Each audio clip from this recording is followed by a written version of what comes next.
plates excuses pour ce retard dû à des soucis techniques. Bonsoir à tous et bienvenue dans ce journal sur la télé Totalement Vôtre à la une de ce soir.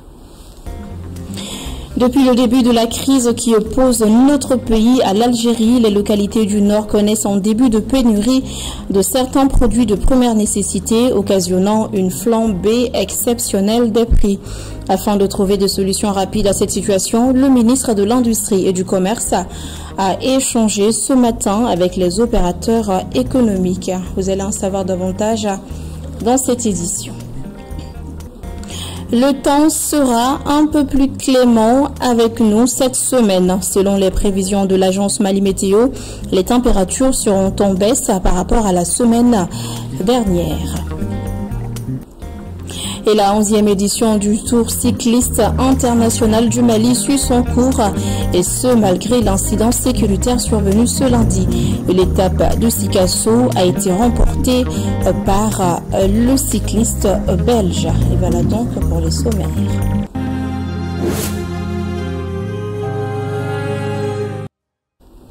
Bienvenue si vous nous rejoignez. À l'appel de plusieurs organisations de la société civile afin de dénoncer la destruction d'un drone des forces armées maliennes par l'Algérie, le Centre international de conférence de Bamako a été le samedi dernier le théâtre d'une grande mobilisation patriotique. Les manifestants, tout en dénonçant cette agression, ont aussi invité les autorités à prendre des dispositions nécessaires pour que de tels actes ne se reproduisent plus sur le territoire malien.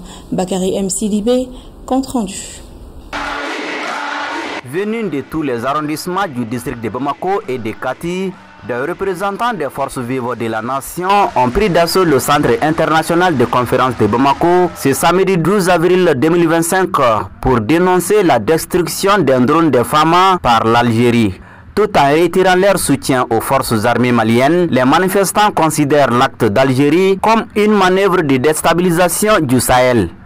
Nous exigeons que les autorités algériennes mettent immédiatement fin aux actions d'ingérence et de déstabilisation de notre pays, qu'elles respectent les engagements bilatéraux et multilatéraux et qu'elles se joignent de manière constructive aux efforts régionaux pour la paix et la sécurité.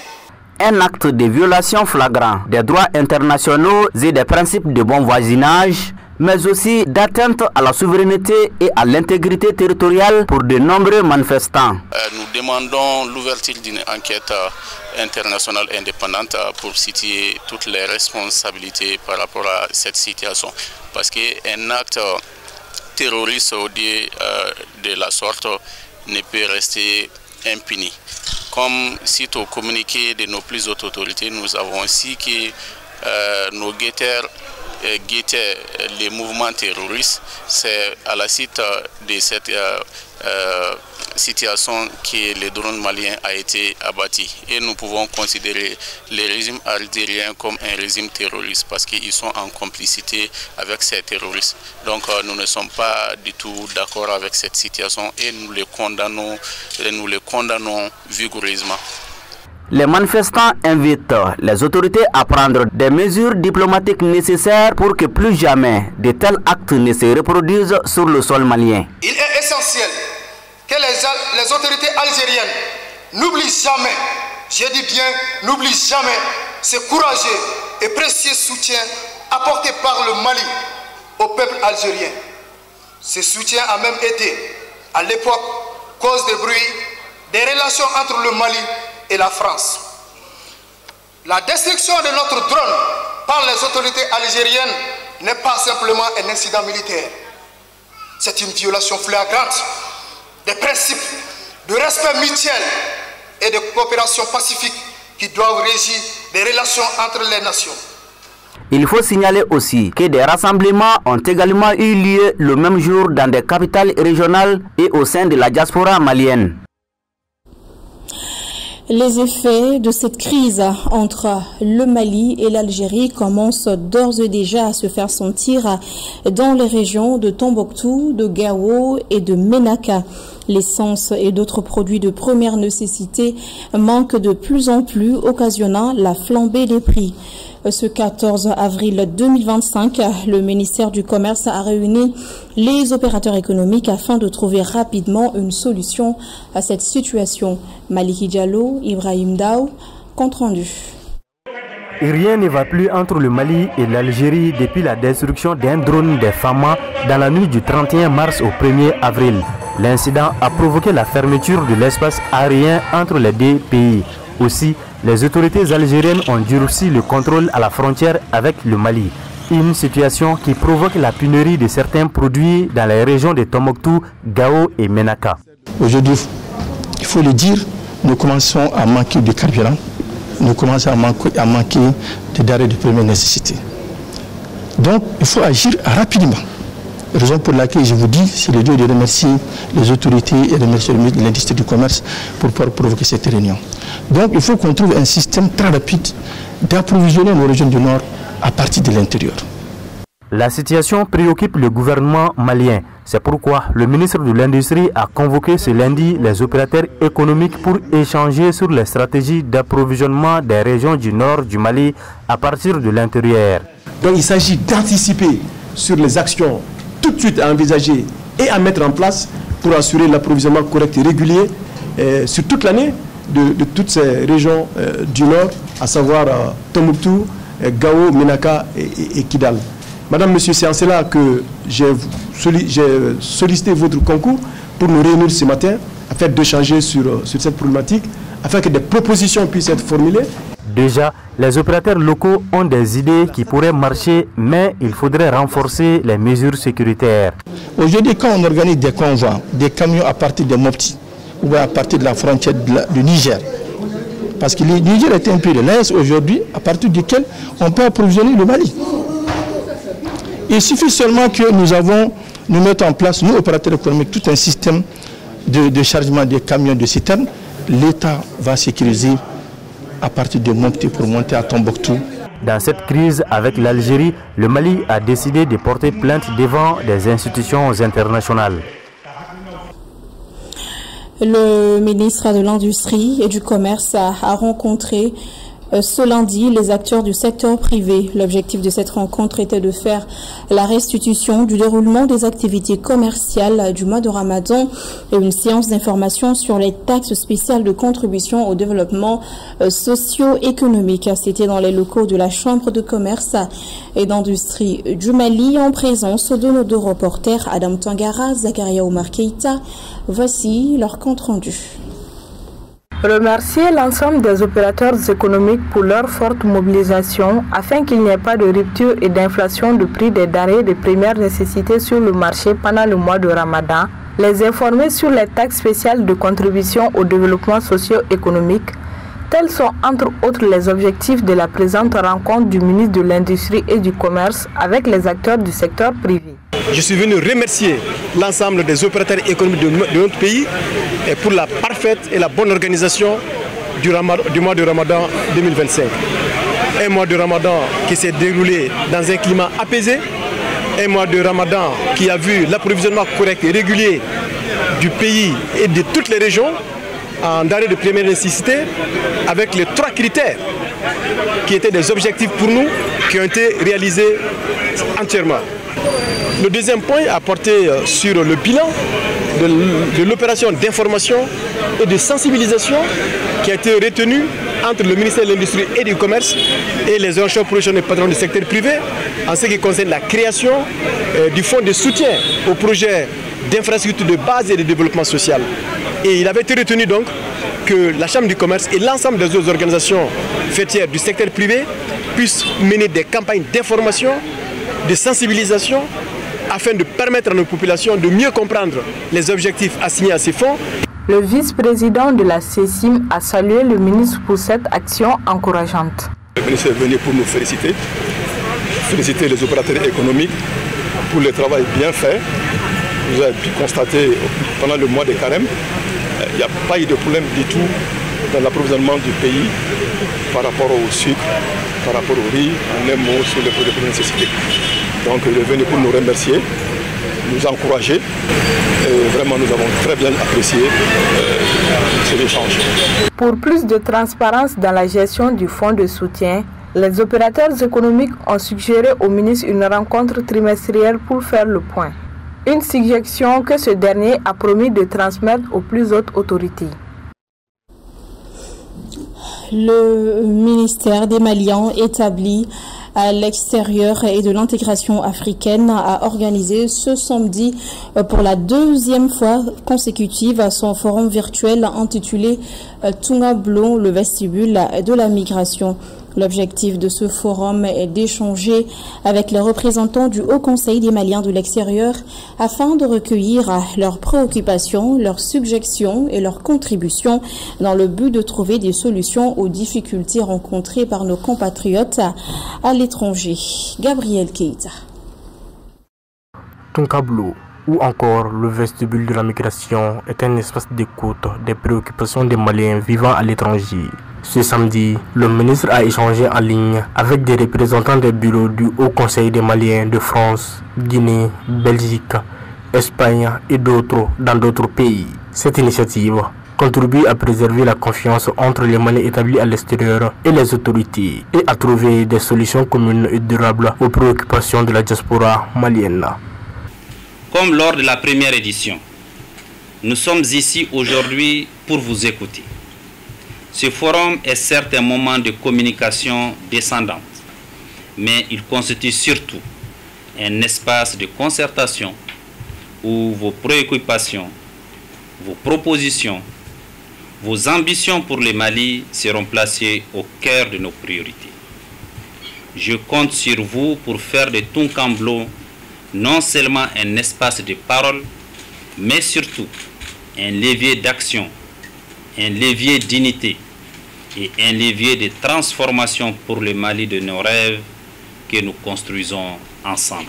Le président du Haut Conseil des Maliens de l'extérieur a, pour sa part, salué cette initiative du ministre des Maliens établi à l'extérieur qui, selon lui, permettra d'améliorer les conditions de vie des Maliens de la diaspora. Écoutez, c'est d'abord féliciter le ministre des Maliens établis à l'extérieur et de l'intégration africaine pour avoir initié déjà cette innovation que nous saluons. C'est vrai, des questions pertinentes ont été posées par nos compatriotes établis à l'extérieur, mais des réponses précises aussi ont été données par le ministre. Profitant de l'ouverture de ce forum, le ministre Moussa Ag Ater a évoqué la situation actuelle qui prévaut entre le Mali et l'Algérie et a invité les Maliens à soutenir les autorités. Cette rencontre se tient également à un moment où notre pays fait l'objet d'une agression de la part de son voisin algérien qui n'a pas hésité à abattre un de nos drones sur notre territoire. À ce titre, je vous invite, chers compatriotes établis à l'extérieur, de vous mobiliser comme vous l'avez toujours fait pour défendre notre pays et pour dénoncer toute agression à son encontre. Au terme de la session, plusieurs recommandations ont été formulées pour améliorer la situation des Maliens de la diaspora. Des recommandations que le ministre des Maliens établi à l'extérieur et de l'intégration africaine promet la mise en œuvre au bonheur de la diaspora malienne. Je vous l'annonçais tout à l'heure dans les titres, Mali Météo annonce une baisse de température par rapport à la semaine dernière de 47 degrés Celsius. La température maximale chutera à 44 degrés cette semaine. Et cerise sur les gâteaux, de la pluie est attendue dans plusieurs localités du pays. Awa Sanogo nous en parle. De la pluie et moins de canicule au cours de la semaine du 14 au 20 avril 2025, c'est l'annonce faite par l'agence Mali Météo. Cette période sera caractérisée par un ciel nuageux à couvert et la visibilité sera assez bonne. Les températures minimales seront comprises entre 21 et 28 degrés Celsius, prévient Mali Météo. Les plus basses sont prévues dans la région de Taoudini. Les températures maximales seront comprises entre 37 et 44 degrés Celsius. Les plus fortes températures sont prévues dans les régions de Kaï et Nara, annonce le communiqué. La pluie est prévue du lundi au vendredi dans le district de Bamako et les régions de Sikasso, Bougouni, Dioula, Keita, Koulikoro, Mopti, Ségou et Koutchala. Et c'est Sikasso, la 3e région du Mali, qui a abrité le top départ de la 11e édition du Tour cycliste international du Mali. Et ce dimanche 13 avril 2025, dans la matinée, la capitale du Kénédougou a accueilli la première étape du Tour. Le point avec notre journaliste sportive, Djelika Guindou. Il est 7h45 minutes. 15 minutes avant le départ, comme indiqué dans le programme, et chaque athlète se prépare. Mais la course commence finalement vers 9h15 avec la participation du Belge Gaët Smith, 52 ans, le plus âgé de la compétition. Cette étape faisait 114 km sur un circuit fermé. Les Maliens contrôlèrent le début de la course avec un rythme soutenu pour empêcher les attaques. De l'hôtel Tata vers l'échangeur, carrefour Koutchala, virage gauche Kantieba, carrefour CHU Sikasso, échangeur conseil du cercle, déviation gauche rond-point Balafon, rond-point palais de justice, BVD Basson et direction régionale de la santé. Les sprints intermédiaires ont été remportés par Daouda Djiri, premier point chaud, Djandouba Diallo, deuxième point chaud, et Aït Kabour Saïd du Maroc, troisième point chaud. Les Maliens étirent le peloton avec le Burkinabé Satourmé Yamegou, le Marocain Aït Kabour Saïd et le Belge de Caire Bjorn, mais sans succès. Et le groupe explose avec l'échappée du Belge Dédicaire Bjorn à un tour de l'arrivée. Devant leurs supporters, les Maliens, malgré les efforts, n'ont pas pu rattraper le Belge de Decker qui remporte ainsi la première victoire et il porte le premier maillot jaune devant Fidel Sissi deuxième et Yaya Diallo troisième. Bonne chance que je gagne parce que c'est 3 années passées que je gagne à Tour du Bénin et maintenant je reviens et je gagne la première étape. Ça c'est magnifique.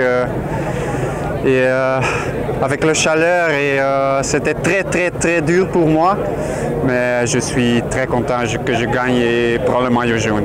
Pour moi, c'est ma deuxième participation. Bon, ça me fait plaisir de participer à ces tours parce que c'est les mêmes frontières avec le Niger et le Mali. Donc c'est un plaisir pour nous de faire partie de ce tour-là. On avait retenu dans cette étape, la première étape, on avait organisé pour pouvoir faire la première étape pour pouvoir prendre le maillot jaune. Mais malheureusement, on n'a pas pu conserver. On a calculé à la dernière minute, la calcul a faussé. Mais on va gérer ça pour la prochaine, à la dernière étape pour attraper. Les autorités ont exprimé les satisfactions du bon déroulement de la compétition. Vraiment, je commence à remercier la population de Sikasso qui ont sorti massivement pour soutenir le cycliste parce que sans eux, la joie ne sera pas au rendez-vous. C'est vrai, c'est une compétition où on va avoir un gagnant, un perdant, mais sans la population, la joie qu'on a vue aujourd'hui ne sera pas au rendez-vous. Donc j'ai vraiment à remercier la population qui a fait la mobilisation exceptionnelle à cet rendez-vous de cycliste du Tour de Sikasso. Ce que nous avons pu constater de vigie ce matin ici à Sikasso, sur l'avenue, en tout cas toute la délégation qui est venue pour organiser cette activité est vraiment satisfaite. Déjà sur le plan organisationnel, vous avez vu le moyen déployé par Sport View International, qui est aujourd'hui un partenaire stratégique de la Fédération malienne de cyclisme, qui a su donner depuis plus de 30 ans, sinon 35 ans, et ce que nous voyons sur le Tour du Faso. Signalons que le Burkinabé Satourmé Yamegou est arrivé 4e et le Marocain Aït Kabour Saïd 5e. La compétition s'est bien déroulée, mais ça aurait pu être autrement car les forces armées ont déjoué une attaque terroriste contre le convoi du Tour cycliste international du Mali. Selon les informations, l'armée a désamorcé une mine placée sur la route juste après le village de Ngourala et à l'entrée du village de Kongolikoro, le deuxième point chaud de l'étape 2. Et heureusement, aucune victime n'a été déplorée. Il faut rappeler que la course a repris juste après cet incident et c'est le Malien Tchamoro Diallo qui s'est classé premier, suivi de Drissa Bamba deuxième et le Burkinabé Soumaïla Iboudo au troisième. Et le Belge Dedeker Njorn garde le maillot jaune. Et voilà, cette édition est terminée. Merci à tous ceux qui ont contribué à sa réalisation. Un grand merci à vous également de l'avoir suivi. Au plaisir de vous retrouver demain à la même heure. D'ici là, prenez bien soin de vous. Bonsoir.